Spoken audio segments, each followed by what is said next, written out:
أنفسنا ومن سيئات أعمالنا من يهدي الله فلا مضل له ومن يضلل فلا هادي له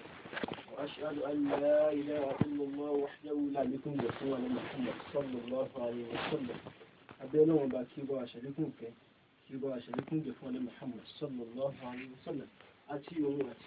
ará ilé rẹ̀ àti gbogbo àwọn tí wọ́n rìn lànà ní Muhammad sallallahu alayhi wa sallam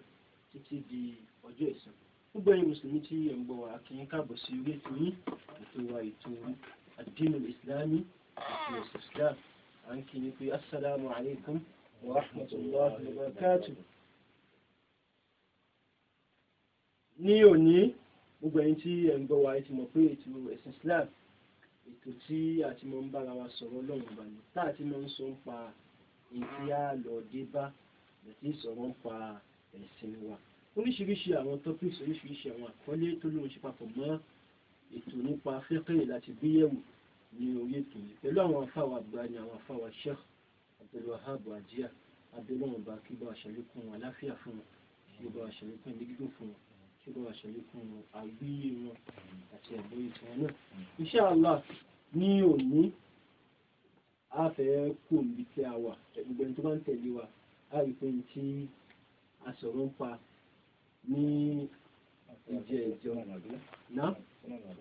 súnà ní a sọ̀rọ̀ ń pa ẹ̀mí súnà ló kù àwọn ṣẹ́ẹ̀kì wọ́n ti ṣàlàyé ní táwọn pè súnà fún wa àti wọ́n sọ ní táwọn pè súnà fún wa ní táwọn pè ní súnà ní èdè àti gbogbo àwọn tó ní ohun ṣe papọ̀ mọ́ súnà ṣùgbọ́n wọ́n ti kà wọ́n súnà ìwòdó ìfún wa wọ́n ti kà wọ́n fàwọ́ ìwòdó ìfún wa bá a ṣe ń ṣe àwọn ọ̀rọ̀ ẹ̀yìn àlọ́lá bá a ṣe ń fọwọ́ wa àní bá a ṣe ń fọ ojú wa àti gbogbo àwọn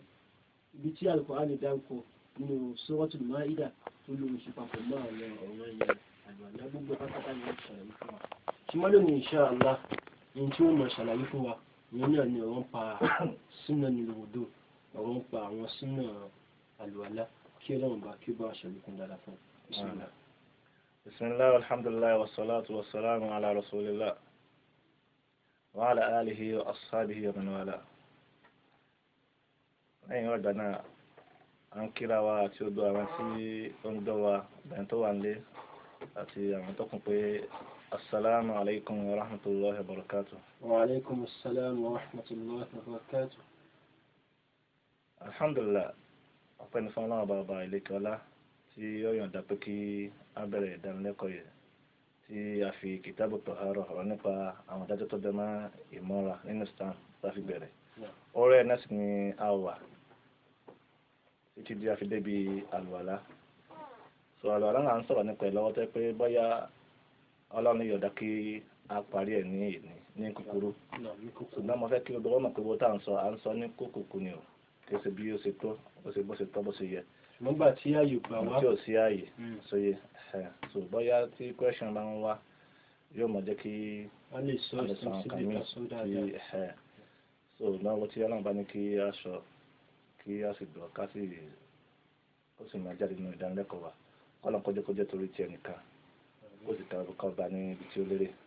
kó sì jẹ́ ká gbọ́ àgbọ́yé ní ẹ̀sìn wa kó sì ká lè lò. Bá sì máa bá lọ pẹ̀lú ògbọ́lọ́n tí tá fi débi ìrun so aláparí àlùwàlá bọ́sùn àwọn akẹ́lù odò àwọn kan tí wọ́n ń jẹ́ àlùwàlá so bẹ́ẹ̀ lọ bẹ́ẹ̀ ìzára tó nàìjíríà sá tí ẹgbẹ́ bá wà lára yẹn so àwọn èèyàn bẹ́ẹ̀ tá sì máa bá tá fi débi ìrun tá bá débi ìrun pẹ̀lú ògbọ́lọ́n á mú